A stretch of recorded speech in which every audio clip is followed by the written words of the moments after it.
we pretty much told the story that we wanted to tell, and we're very proud of it. And I don't know that it requires another sequel. You know, I mean, it is what it is, and some things you just shouldn't try to keep topping yourself. But at a certain point, you have to know when to get off the stage. And I think we left at the right time, and I'm proud of what it is, and I just don't. It's not about money. It's just sort of I'm proud of what it is, and I don't really want to go to that well again.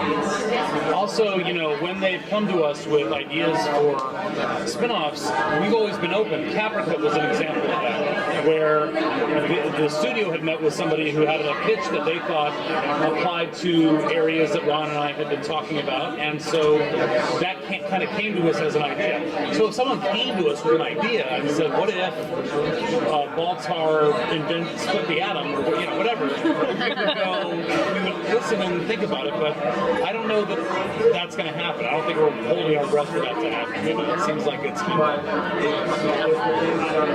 Are there questions you're getting that you still get about the show that you're surprised that you're still answering to people at this point? Yes. Can you give me an example? What was Starbuck in the end? I still get it. Which we said at the time. I said, what do you think she is? Because we deliberately left it as an open question. There is no definitive answer. Are you ready to just take out a billboard with that answer? I think it's.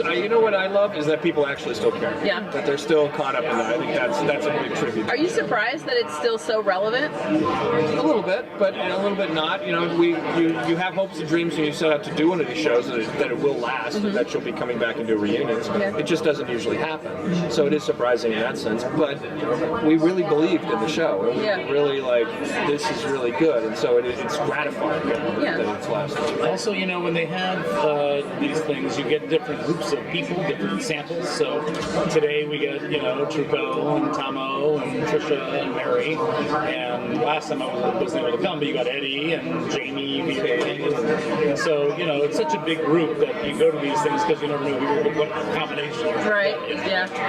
I was a big Deep Space Nine fan, still am, and it surprises me sometimes. Just it was ahead of its time, I think, because it's so relevant today, and that's something I was thinking about with Battlestar when you guys coming back around. So.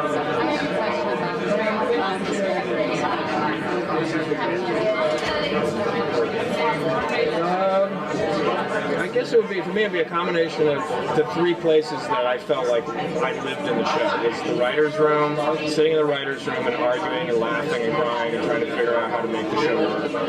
Being on the stage, smoking with James Callis outside the sound, sitting next to Steve McNett and watching him grumble and getting a shot together, watching Katie Sackhoff crack up on the set, and then sitting in post in the cutting room with David and arguing about, is the show too long? No, we need this or that. But it was like the joy of those three places, of pre-production, production, and post. It was just those are my fondest memories. Ron was pretty instrumental in forcing me to start writing when we were doing the show. I was a non-writing producer until Battlestar, and I transitioned my entire career into a writer-producer from Battlestar. I used to give Ron voluminous notes. I think at a certain point he was like, why don't you just fucking write it yourself? And finally I did. You're writing so many of these notes. Finally I did, and that's now become what I do. So it was a big deal for me, not just, on a personal level, it was a sign that someone was taking stock in me, but on a professional level it also represented this business forward, so big deal. And it feels like we're not really getting a lot of space sci-fi. There's the Expanse on this one. There's intros coming up. But why do you think it's so difficult to sell real space sci-fi? Well, they tend to come with a lot of cliches and archetypes, stereotypes that frighten networks. It was in Ron's manifesto, a lot of the stuff they're afraid of. Time travel, evil robot twins, pick your poison. There's a lot of tropes that sci-fi tends to kind of print to, and network executives are concerned about that. So, most of them were brought up on Top Doctor Lawyer. When you come in and you pitch something science fiction, it takes them a while to get their heads around it and to themselves not expect you to do the stereotype. Because on some level, they don't like it, but they kind of expect you to do it. So, for example, when we say, and Commander Adama hates his son and won't look at him, despises him. Why? Why can't they like each other? Can there be something about them that can... No, let them really hate each other, and let's spend 5 years building that relationship out. And they're expensive. These are expensive shows to mount because you can't just go down the block and shoot a scene, and you can't just rent all the costumes. It's like everything has to be creative in one way or shape or form. So you're challenging them creatively, and you're also asking for a lot of money to do it. So it's a difficult thing to sell. I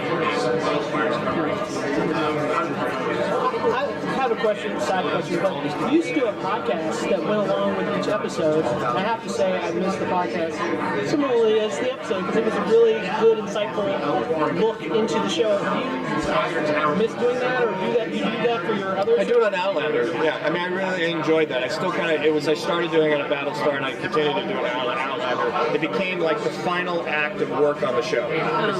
Once I did the podcast and watched it that last time, I almost never watched it again, and I never thought about it again. And then it was like one opportunity to talk. Okay, here's this episode. Here's the things we tried to do. Here's what we did. Here's the mistakes we made. Here's the fun of it, and just try to put it all out in 1 hour. And then it was done, and then that was